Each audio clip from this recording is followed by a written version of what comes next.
बहुत सी बार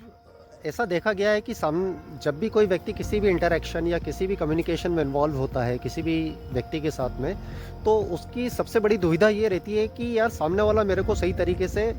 रिस्पॉन्ड नहीं कर रहा है, रिएक्ट नहीं कर रहा है, मैं जैसा चाहता हूँ उस तरीके से वो बिहेव नहीं कर रहा है। तो इन चीज़ों को अगर हमें सही तरीके से इफ़ेक्टिव कम्युनिकेशन में आना है और हम ये चाहते हैं कि अगर हम जो भी कम्युनिकेट करें और हम चाहते हैं कि सामने वाला हमारे हिसाब से रिएक्ट करे या रिस्पॉन्ड करे,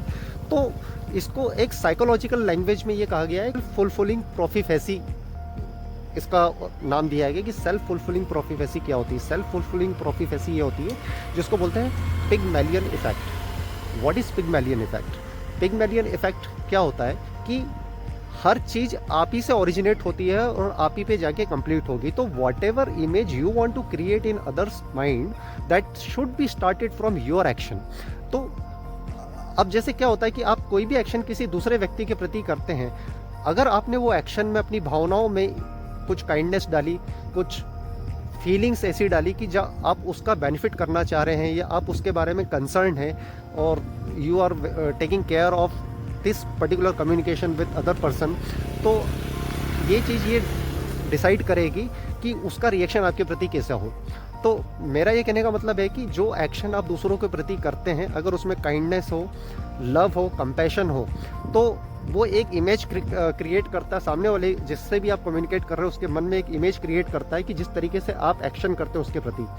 कम्युनिकेशन के थ्रू एक्शन करें या बात करने के थ्रू जो टोनालिटी होती है उसके थ्रू एक आपकी एक इमेज वो क्रिएट करता है जिस तरीके से आप एक्ट करते हैं उसके प्रति। तो वो एक इमेज आपकी क्रिएट हो जाती है सामने वाले के दिल में, और जब वो इमेज क्रिएट हो जाती है तो उसी के अकॉर्डिंगली वो आपसे रिएक्ट करता है या रिस्पॉन्ड करता है। जब वो चीज़ रिस्पॉन्ड करता है तो फिर आपको समझ में आता है कि मैं मार्केट में जा रहा हूँ तो मुझे लोग बाग किस तरीके से रिस्पॉन्ड कर रहे हैं, रिएक्ट कर रहे हैं। फिर वो आपकी सेल्फ इमेज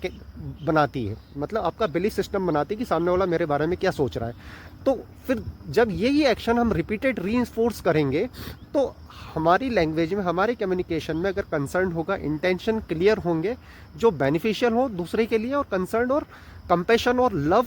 रिस्पॉन्ड करते हो हमारे एक्शन से, तो उस टाइप की इमेज सामने वाले के दिल में भी बनेगी और हमारे दिल में भी वो इमेज हम सेल्फ इमेज के रूप से हम कैरी करेंगे। तो यही एक्शन, यही साइकिल अगर बार बार कंटिन्यूसली होगी, रीइंफोर्स ये एक्शन अगर हम कंटिन्यूसली करते जाएंगे, तो होगा ये कि आपका एक सेल्फ इमेज आपके दिल में भी बहुत मजबूत बनेगी, दूसरों के दिल में भी बहुत अच्छी बनेगी, जिससे आप लोगों के दिल में इम्पैक्ट क्रिएट कर सकते हैं और